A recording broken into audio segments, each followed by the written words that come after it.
Your phone has a snooze button. When you press it, you get 9 minutes. Not 10, 9. Every alarm clock, every phone, every operating system for 70 years. 9 minutes. Nobody chose that number for a reason that has anything to do with sleep. It comes from the physical shape of a gear. In 1956, General Electric released a clock called the Snooz-Alarm. It was mechanical. To add a snooze function, the engineers had to add a second gear train that would re-trigger the bell after a delay. And gears have teeth. You can't set an arbitrary interval. You get whatever the tooth count gives you. The available gearing produced a delay of about 9 minutes and a few seconds. So that became the standard. Digital clocks copied it. Phones copied the digital clocks. And a constraint from a 1950s gear train is still sitting in your pocket this morning. Which is a good story, but it raises a much stranger question, and that one doesn't have a tidy answer. If the interval is arbitrary, if it was never designed around human sleep at all, then why does snoozing feel like it does something? And is the thing it does good or bad? Because the experts have spent 40 years saying one thing, and the last 3 years of data have started saying something else. Hold on to that. We'll come back to it because the answer turns out to be genuinely unresolved. First, how common is this? In 2025, researchers at Harvard Medical School published an analysis of more than 3 million nights of sleep, recorded through a phone app used worldwide. 55.6% of those sleep sessions ended with a snooze alarm. Not occasionally. As the default, the average person pressed it 2.4 times and spent 10.8 minutes in that loop between alarms. Women snoozed more than men. People who went to bed later snoozed more. And the group most likely to snooze of all were the people getting more than 9 hours of sleep. That last one should stop you. If snoozing were purely about not getting enough sleep, the longest sleepers should snooze least. They snooze most, which means snoozing is not really about sleep quantity. It's about the transition. That transition has a name: sleep inertia. Sleep inertia is the period after waking when you are technically conscious and measurably not functional. Reaction time is slower. Working memory is worse. Decision-making is impaired. And critically, your ability to judge how impaired you are is also impaired.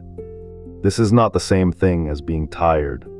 It's a distinct state with its own physiology, and we can watch it happen. When you wake, blood flow does not return to your brain evenly. It comes back to the brainstem and thalamus first, which is why consciousness arrives before competence. The prefrontal cortex, the part running executive function, planning and judgment, is last in line. Cerebral blood flow there can stay below normal for up to half an hour after you open your eyes. There's a chemical component too. Adenosine, the molecule that builds up during waking hours and creates sleep pressure, may not be fully cleared at the moment your alarm goes. We know this partly because caffeine reduces sleep inertia, and caffeine works by blocking adenosine receptors. On sensitive measures, the impairment has been demonstrated for up to 2 hours.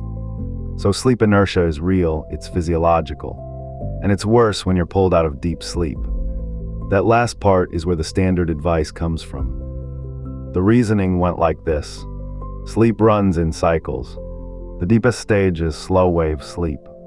If your alarm catches you there, inertia hits hard. Snooze, the theory said, sends you back down into a new cycle that you then interrupt again 9 minutes later. Repeat 3 times and you have engineered the worst possible wake-up. It's a Klein theory. It appears in medical guidance, in sleep hygiene checklists, in every morning routine article for 4 decades. It had just never been tested on the people who actually snooze. So in 2023, Tina Sundelin and colleagues did that, and published it in the Journal of Sleep Research. They ran 2 studies. The first surveyed 1,732 people about their waking habits. The second was the real experiment. 31 habitual snoozers monitored overnight with polysomnography, which records brain activity, eye movement, and muscle tone continuously. Each slept through 2 conditions. One morning, a single alarm and an abrupt wake. Another morning, 30 minutes of snoozing. Immediately on final waking, both mornings, they took cognitive tests. Arithmetic speed. Episodic memory. The Stroop test, which measures how well your brain resolves conflicting information.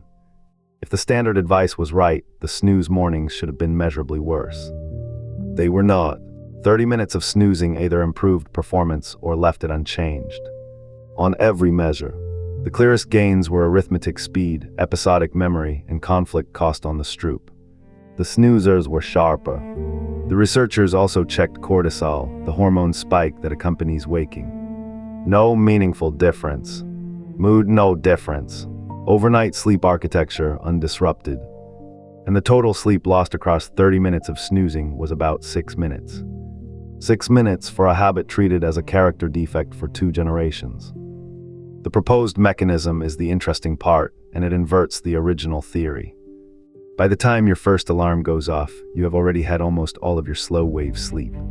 It's front-loaded into the night, so the sleep you return to during those snooze cycles is light sleep, rather than dragging you into the deepest stage and tearing you out of it. Snoozing keeps you in the shallows, less like fragmenting your sleep, more like a runway. Now, here is where I have to be honest with you, because this is the part most explanations leave out. That is one study, 31 people, all of them already habitual snoozers, which tells us nothing about someone who wakes easily and is considering starting. The benefits also vanished after about 40 minutes. This is not a license to snooze for an hour. And in 2025, the Harvard group behind the 3 million night dataset came to a less friendly conclusion, arguing that snooze alarms do disrupt the final and most fragile stretch of sleep. So the honest state of the evidence is that it's contested. A controlled lab study says snoozing is fine for people who already do it. A much larger observational dataset says the pattern looks costly. Both can be true. Lab studies measure what happens under one controlled condition. Population data measures what happens across millions of messy real lives. What both agree on is the thing that actually matters, and it isn't the snooze button at all. Total sleep and schedule consistency dominate everything else. Snoozing is a tool for managing a bad wake-up. It is not a substitute for enough sleep, and no amount of it fixes a schedule that changes every night. Which brings us back to the 9 minutes. That interval was never optimized for you. It's the residue of a gear tooth count from 1956, carried forward by pure inertia through every device since. And for 70 years, the advice built on top of it was equally unexamined. Repeated confidently, tested almost never. The number is arbitrary. The confidence was borrowed. And the actual answer is that we are still working it out, which is a more useful thing to know than a rule.